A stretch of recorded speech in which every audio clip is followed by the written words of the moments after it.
Welcome! My wife wanted to upgrade our master bathroom faucets to a high arc spout to provide more washing space. She wanted a bolder matte black finish to add a touch of sophistication. In this video, I'll walk you through every step from disconnecting the water supply lines at the faucet shanks, which turned into a battle due to corrosion, to the different tools and techniques used to tackle it. We'll cover disconnecting the waste assembly, where a little persuasion with a hammer made the job easier. I'll also show you how to use plumber's putty to seal around the faucet to help reduce corrosion underneath it this time around. I'll share my tips on preventing leaks during installation. When done correctly, your project will go smoothly. Then go into detail reassembling the new drain assembly and properly testing for leaks once everything is installed. If the lift and pivot rod assembly gives you trouble, I'll show you how to install it and offer an alternative method to consider, making it much easier clearing clogs and servicing without disassembly. So keep watching as we work through a few challenges along the way, including cutting a hole in the countertop for the lift rod and even a surprise at the end. Let's go.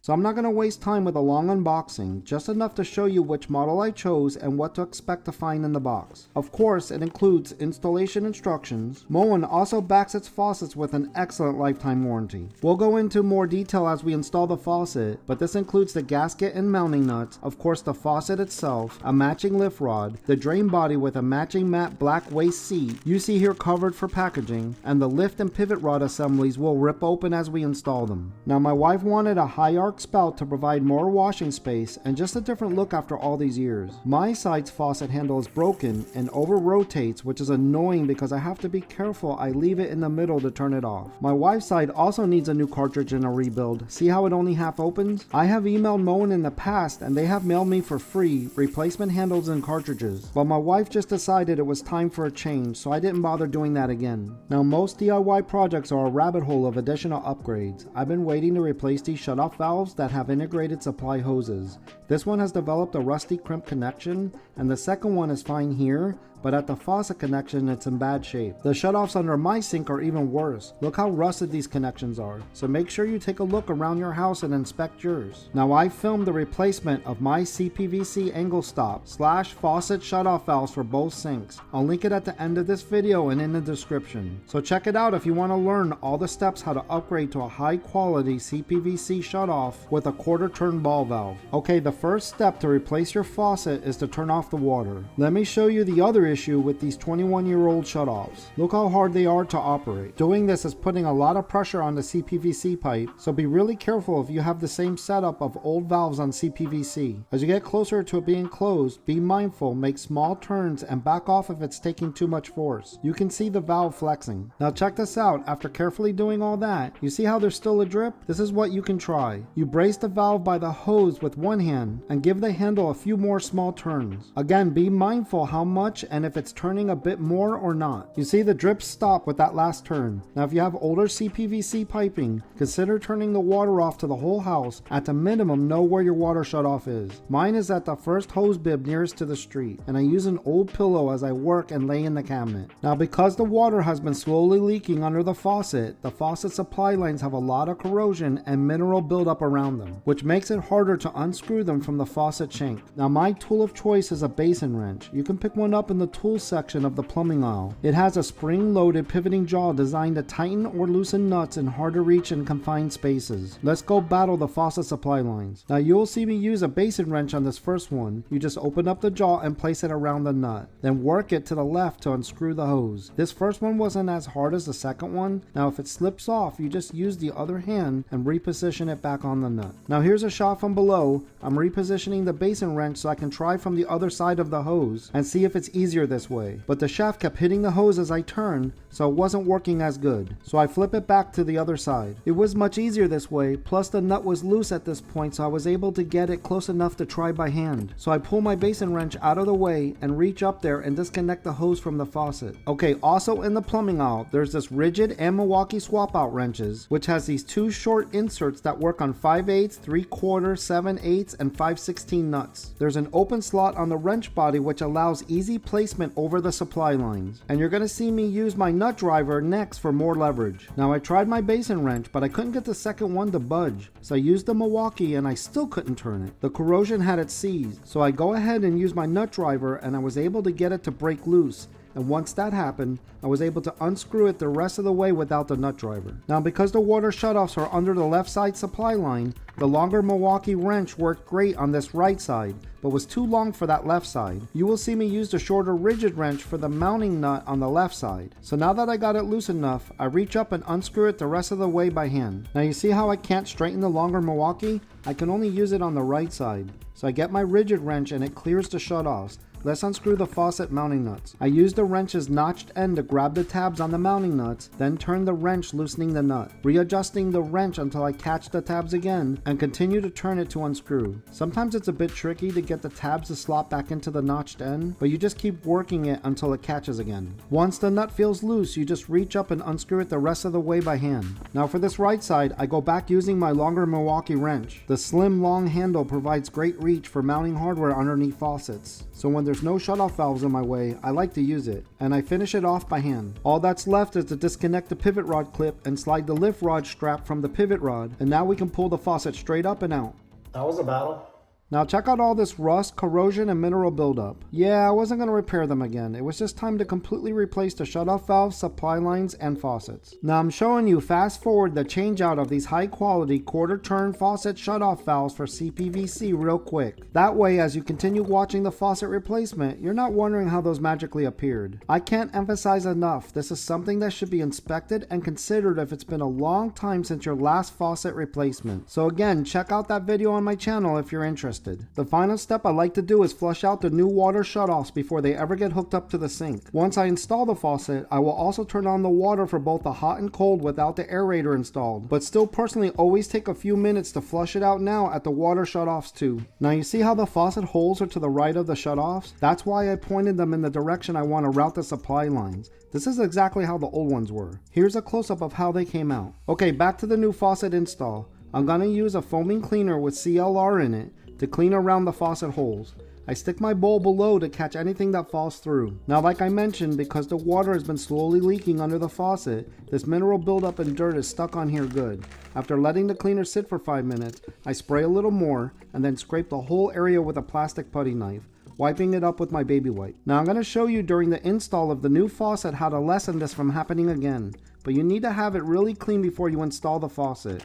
So do your best to get this as clean as possible. Now to finish this up, since I have the drain still connected, I go ahead and pour some water to rinse the last of it away. And you can see how my wife's drain is draining slowly. I was hearing about this, so I had to get to this project. I'm going to show you next what causes this, and like I mentioned in the intro, alternatives you can consider. Okay, see how the waste plug is connected? Going below, this pivot rod is what's securing it. Let's remove it, and I'll show you what clogs your bathroom sink drains. You unscrew this pivot rod nut and pull it out. See how it catches stuff as it goes down the drain? This one's been here so long it almost rusted all the way through. Okay, now that we remove the pivot rod, I can remove the waste plug. Now before I show you how easy it is to remove the P-trap from the waste arm and drain body, take a look down the drain. With the pivot rod right in the middle of the drain, hair gets tangled on it, then soap scum, and everything else gets stuck to the hair. Okay, the P-trap nut should only be hand tight. Use channel locks if not, and have your bowl or bucket ready, and unscrew the nuts. The water that sits in the P-trap keeps sewer gases from coming up the sink drain and smelling up your bathroom. Even if you're not replacing the faucet,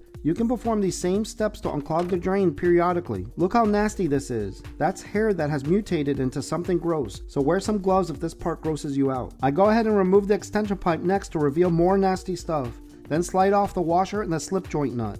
Turn away if you get grossed out easily, but I pull out the last of it. Ew, put on some gloves. Remember what it looked like before, all clogged up with hair and gunk? But now you can see right through, so if you ever have a clog in your sink, just pull the pivot rod and disassemble and clean the drain pipes. But for us, let's keep disassembling. I next unscrew the drain body by hand. If you find it too hard, you can use your channel lock pliers in the area where the pivot rod goes in to have something to catch to turn it. Then I use my channel lock pliers to unscrew the mounting nut to the metal waste seat. Depending on how much corrosion or mineral buildup if it's been leaking, will determine how easy or difficult this will be. Mine was pretty clean, so it wasn't difficult, so I had to just keep working the nut loose. If it's really bad and corroded, you might have to cut the nut with an oscillating multi-tool, but luckily none of my bathroom sink drains have been leaking, so I was able to unscrew it off normally. Once you're able to turn it with your pliers easily, you should be able to reach up there and turn it by hand the rest of the way. Next, I take a flathead screwdriver and just give it a little twist to unstick this metal washer from the bottom gasket seal, and it drops off pretty easily. Now there's many ways you can remove this gasket. I just took my screwdriver and loosened it.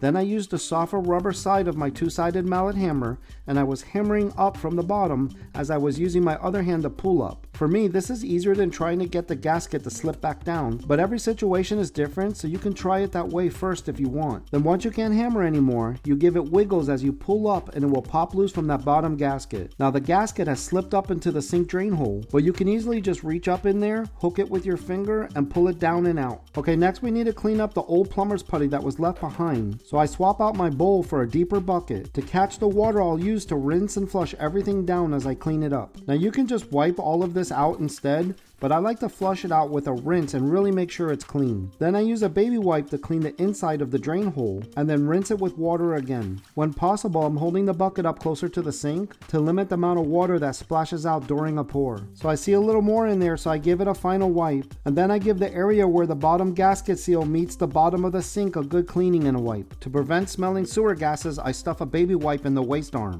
Next, while I have the sink drain hole open, I want to flush out the overflow hole. Cleaners like soft scrub get caught up and dry up in here, so I use my pick and snake it out or just loosen up anything in it while flushing water through it. Check it out, nice and clean in there. Okay, one final flush and we can move on to installing the faucet next, but not until we solve an issue with the lift rod first. Let me show you. So the old faucet had a pull rod that lined up with the handles in the base of the faucet spout, so the lift rod fell within the middle hole that is lined up with the outside holes. But the new faucet, of course, the lift rod hole is on the outer body edge. The holes line up about here, so we're going to have to drill a new hole. I was thinking about putting some lipstick on the tip to mark the hole, but I just lifted it straight up to eye it. Let me show you what I'm going to use to drill the hole. It's called a step drill bit, and it makes it super easy to drill a small hole in a cultured marble vanity top. I put some painter's tape around and over the 3 holes and make my mark just above the middle hole and start drilling. The painter's tape will reduce the amount of debris getting into the vanity below and prevent chipping during drilling. This was really easy to do. Let me show you how it came out.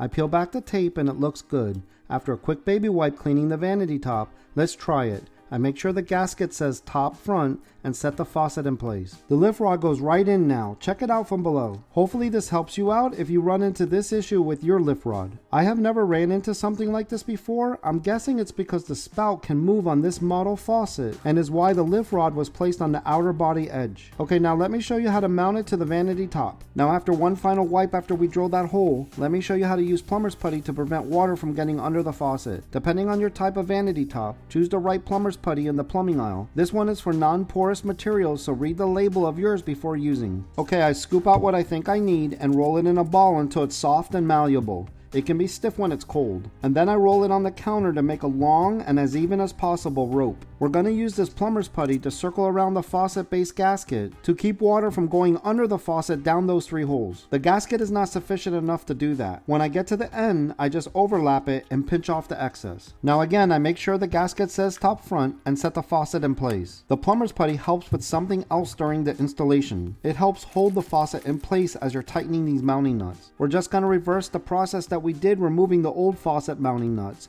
We used a wrench's notched end to grab the tabs on them. Now with the faucet and nuts being new, they screw on the mounting shanks really easy. I like to install both of them by hand but not tighten them up just yet. We need to take a measurement to see if the faucet is straight. I get 2 3/8 on the right side from the backsplash to the handle tip and 2 3/8 on the other side. You can also just eyeball this, especially if you have a second person to hold and watch it. Now like I mentioned, because we use plumber's putty, it's a little less likely to move, but I'm still not fully tightening them up. I will still check my measurements again now that I'm snugging them down. I still used a shorter rigid for the left hot side. These new nuts only have 2 tabs versus the 4 on the old ones, which makes it easier when they're new, but you prefer 4 tabs when it's tight and hard to unscrew. Okay, my measurements stayed the same, 2 3/8 on both sides. Check out the plumber's putty. You want to see it pooching out the sides. This all looks good. So I give the mounting nuts one last check that they are tight and the faucet is secure.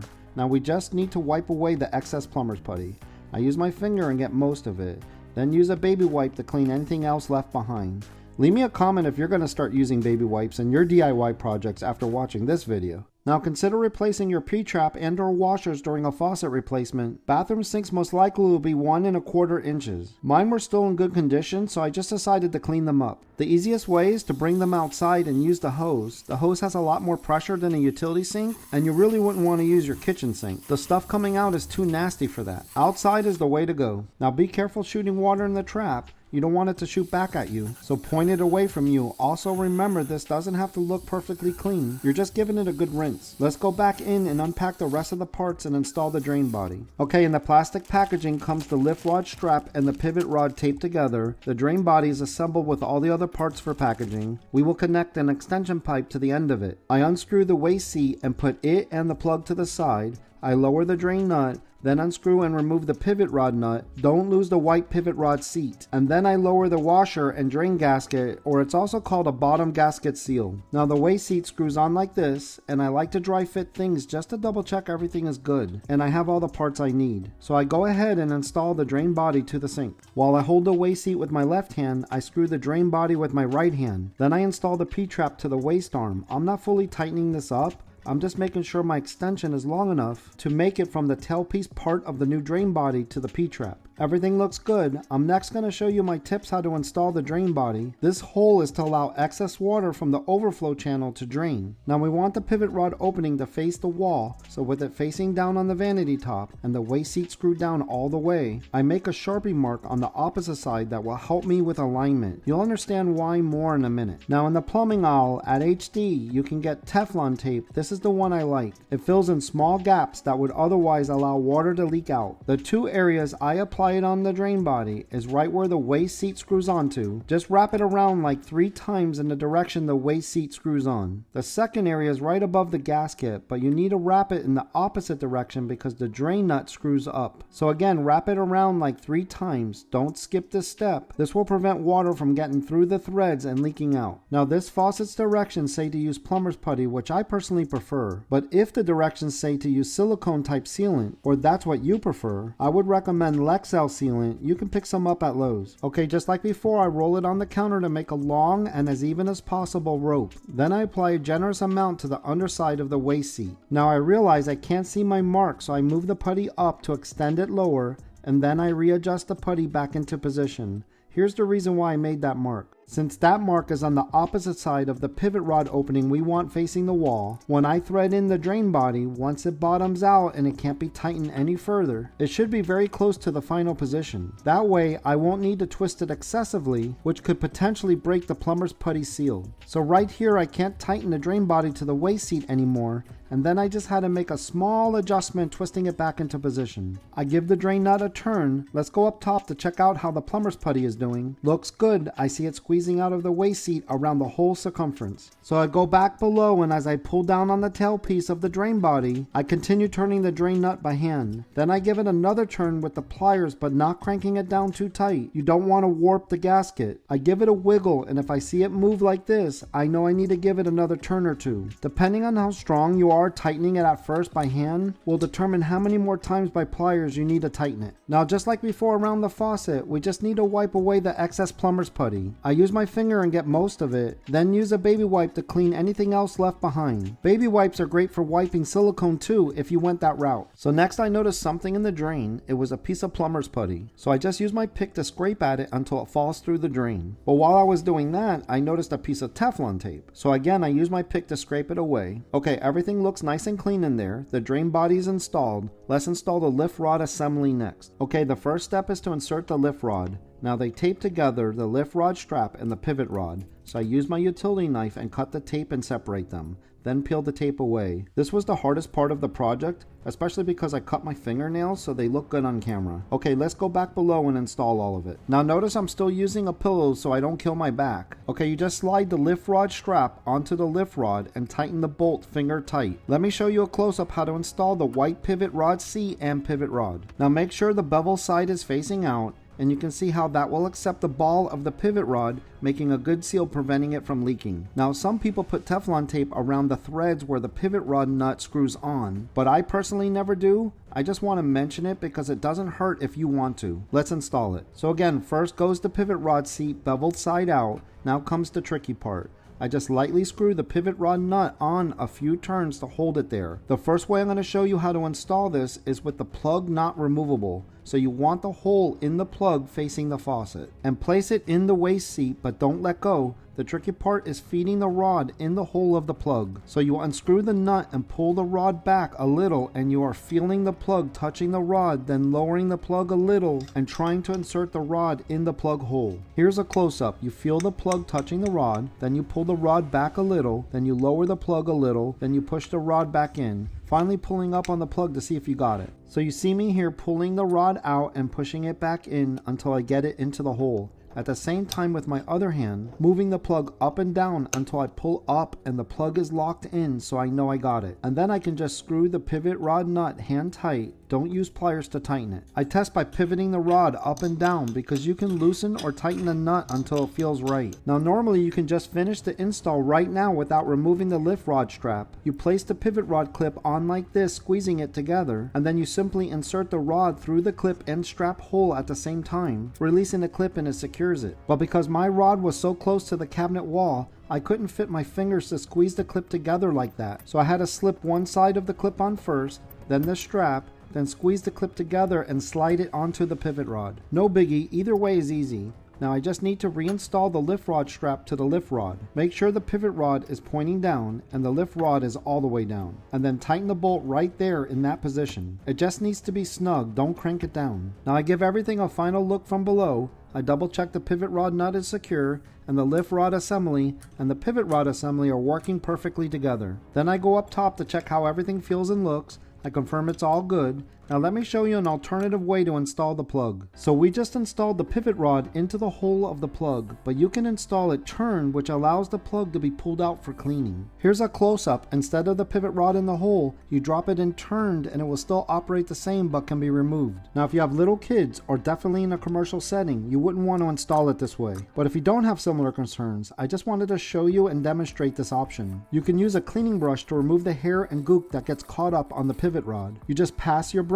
on either side of the pivot rod, then flush everything down with water, keeping your drain from clogging up. Again, it will operate normally, but if you have little kids and you choose to install it this way, you're going to unfortunately find your plugs in their toy box. Okay, let's get the supply lines hooked up so I can show you how to test for leaks. You first screw it on by hand, then use your faucet swap out wrench or basin wrench with the jaw flipped the other way to screw the nut tight, but don't crank it down too hard. And you should not use pipe dope or Teflon tape on supply lines. They use rubber gaskets, O-rings, or cone seals. These connections are designed to seal by compression, not thread engagement. Using thread sealant can interfere with the connection, prevent proper tightening, and cause leaks. Now as you start feeling it get tight, you're almost where you want to leave it. Because it has a rubber washer, you don't want to crush it down too hard. And just give it one last Maybe you didn't twist it hard enough. I twisted it just right. Now the same thing applies for this end that connects to the water shutoffs. Let the washer make the connection without over tightening. Now the pros use this one-stop plumber's wrench, which is 2 wrenches in one. But on CPVC pipe, I rather use a small adjustable wrench. I find it easier to apply less controlled torque. And you can see I'm holding the shutoff with my left hand as I'm tightening with my right hand, because when it gets to the end, if you crank it down, you can break the pipe. Now I just need to finish up this last connection and we can reassemble the P-trap next and then test for leaks. Now you saw earlier how we used my hose to give this a good rinse, but I'm using a baby wipe where all the connection points are to really make sure they're clean. Then I assemble the extension to the trap and start the nut. I remove what I stuffed in the waste arm, then slide up the slip nut first, then the washer with the bevel side facing down. I start the nut on the extension pipe, then the one on the waste arm. I like to do the final tightening working my way from the waste arm because that doesn't have a washer, so it has to be seated perfectly or it will leak, to the top of the J-bend to the extension pipe. Then give them all one final check, always just hand tight. Now always remove your aerator when turning on the faucet for the first time with water, or you might get something in the mixer or screen clogging it. Okay, with these quarter turn valves, open is with the handle pointing toward the hoses. Alright, here we go, time to check for leaks.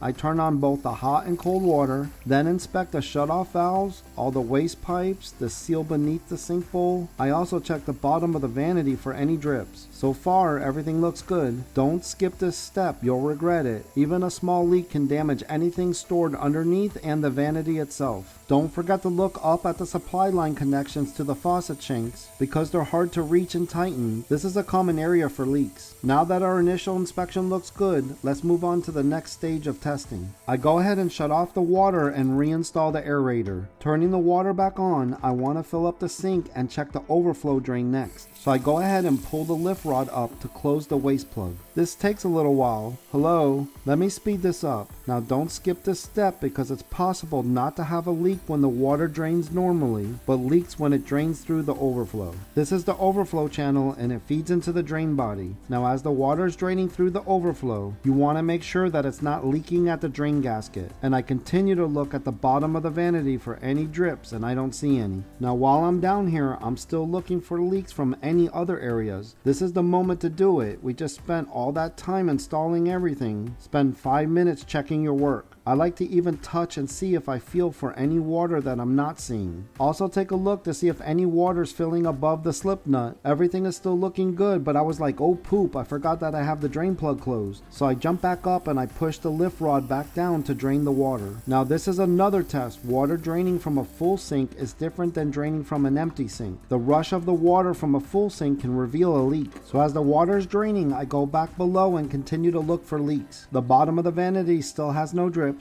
Also check out the rate of flow that the water is draining. If it's not draining fast enough, you might have a clog in the line or a venting problem. There's one more adjustment we need to make and then I'll show you the surprise at the end. Here's a shot of the last of the water draining, but that's it guys, no leaks, we are good. Okay, check out how the lift rod strap is rubbing the supply line. All you have to do is give it a little bend. It's that easy. This faucet my wife picked out is really cool. Not only does it have a high arc spout to provide more washing space, it rotates to help rinse the sink. They also have bathroom faucets with a pull-out sprayer, but we really didn't need or want that. But I wanted to mention it to you in case you are interested. Okay, now for the surprise. If you're wondering when the plug is installed turned, will it still allow water to fill the sink with water and operate the same? And as you can see, it will. But you still have the issue with the pivot rod clogging the sink and having to clear it out with a brush like I demonstrated earlier. But my wife wanted to try something different. So I installed this metal bathroom sink drain with a strainer basket and it just pulls out and you can just rinse it out and let the hair and debris go right down the drain. Let me show you. See how the basket catches it? You can either pull it out and dump it into the trash can or just rinse it right down the drain. Now you can disassemble the strainer basket without tools by just unscrewing it and pick out the hair with your fingers, or I'm using my pick to demonstrate. And then you just give it one last rinse and reassemble it. Now this is not for everyone. If you tend to fill up your sink all the way, you might not want to stick your hand in dirty water to release it. For us, we never use the sink that way, and we like how easy the basket is to rinse out and how the drain stays clog free. So that's it guys. Hopefully after watching this video, I gave you the knowledge and confidence to DIY your bathroom faucet install. This project was a rabbit hole of additional projects, like having to change the water shutoffs, but I wonder what my wife's gonna want me to change next. Maybe she won't notice. What do you guys think? Hit the like and subscribe button to find out. Click the link on the screen if you want to learn how to install the KES all-metal bathroom sink pop-up drain stopper with a strainer basket, or how to upgrade to a high-quality CPVC angle stop / shutoff with a quarter-turn ball valve. Thanks for watching and keep DIYing. Bye now.